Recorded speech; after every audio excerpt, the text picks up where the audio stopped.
मनुष्य योनि में जो भी जन्म लेता है वह सभी शूद्र ही होते हैं। फिर वे कर्म करते हैं और उनके कर्म से उनके व्यक्तित्व का निर्धारण होता है। जाति प्रथा हमारे सनातन संस्कृति में कभी भी नहीं था।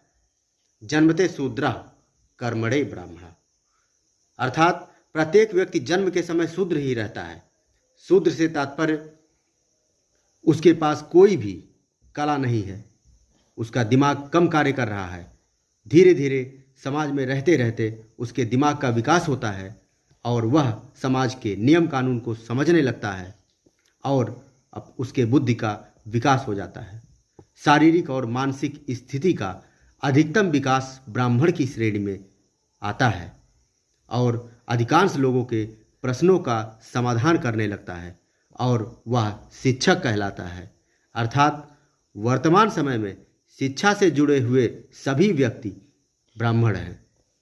अपने शारीरिक बल का और दिमाग का प्रयोग करके जो भी दूसरों की सुरक्षा और सेवा में नौकरी कर रहे हैं वे सभी क्षत्रिय हैं। वर्तमान समय में जो भी सेवा कर रहे हैं अपने बल का प्रयोग करके, अपने बुद्धि का प्रयोग करके, वे सभी इस समय क्षत्रिय ही कहलाएंगे। तीसरे स्तर में आप समझ सकते हैं कि जिनका दिमाग व्यापार और धनार्जन में लगता है वे सभी पूंजी को लगाकर और उस पूंजी को बढ़ाने का कार्य करते हैं। किसान भी उसी श्रेणी में आएंगे क्योंकि किसान भी अपने खेतों में पूंजी लगाते हैं और उससे जो इनकम का सोर्स है उसको बढ़ाते हैं। तो वे सभी वैश्य का कार्य कर रहे हैं, तो वे सभी वैश्य की श्रेणी में आएंगे।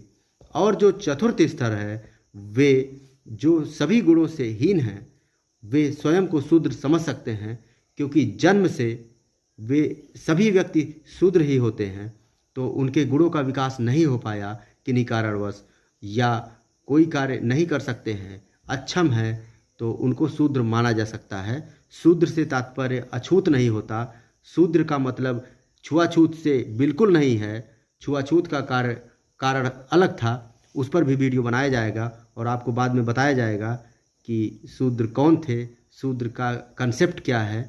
परंतु वर्तमान समय में अगर आप समझना चाहें तो इस तरह से समझ सकते हैं और समाज में फैली हुई कुरीतियों, बुराइयों को समाप्त करने में हमारा सहयोग करिए। हमारे चैनल को सब्सक्राइब करिए, इस तरह के वीडियोज़ को लाइक करिए और दूसरों को शेयर करिए। धन्यवाद।